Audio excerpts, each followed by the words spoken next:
Hello chaps and chapettes. What we are looking at now is the final part of ionizing radiation, and that's going to be the gamma ray. It is not a particle this time, it's going to be a ray, and I'm going to trip over myself a number of times in the video trying to remember to say that. So by the end of this video you're going to know what a gamma ray is, and you're going to understand the properties of the gamma ray.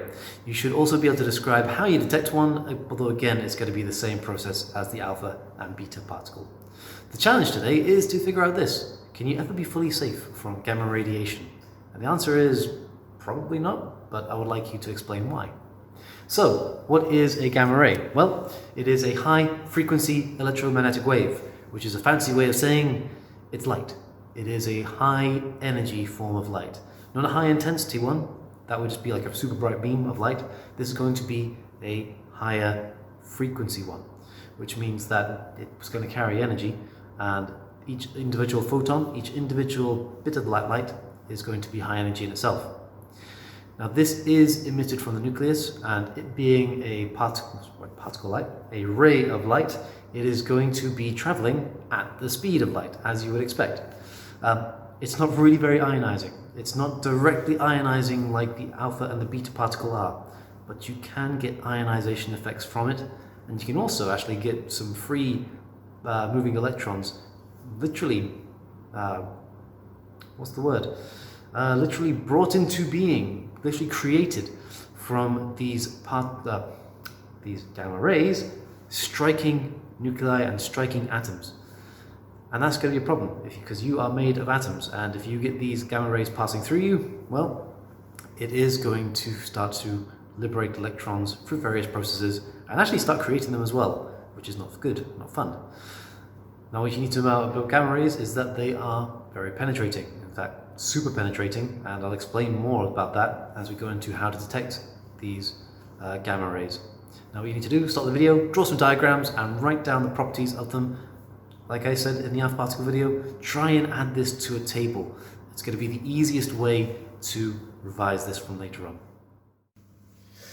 So here we are finally on our gamma radiation source, and this symbol here, just make a tiny bit there. This is our symbol for gamma radiation. Now when this detector is there, it's going to be detecting gamma radiation in pretty much the same way as a beta particle, alpha particle. So what you do is, first of all, you take a detector, put it close to the source, and it starts pinging away. You take it away and it still pings away at roughly the same rate. And then you put some paper in the way, it still continues. You put some aluminium in the way and it still continues. Now you might be thinking at this point that your detector is just broken because it's still detecting radiation even though you blocked everything off there. Well, there is one way you can find out if you've got gamma radiation, and that's by sticking something in the way. I mean, gamma radiation will go through paper quite easily. It will go through aluminium. This is where I've ruined my nice orange pen. But it will